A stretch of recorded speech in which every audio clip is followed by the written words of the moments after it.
You know, David Crisafulli's win in the Queensland state election on Saturday gives Australia a hat-trick. It was a hat-trick unprecedented in our country. For the first time, we have 3 state, territory and national leaders with Italian names.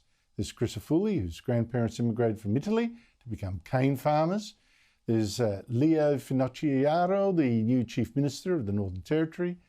And there's Prime Minister Anthony Albanese, whose mother on the right had a shipboard fling with an Italian steward standing on the far left.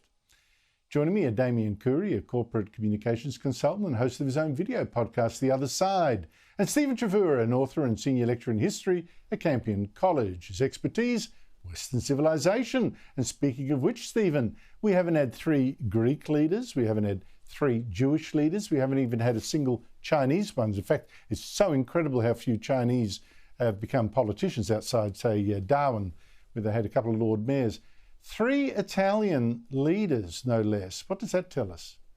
I guess we can no longer say they're a weird mob. Well, I mean, the Italians after the British were the highest percentage of immigrants to come to Australia after World War II.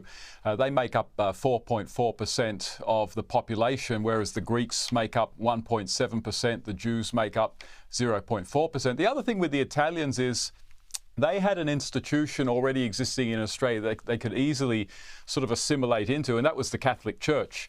The Greeks didn't have that, the Chinese didn't have that.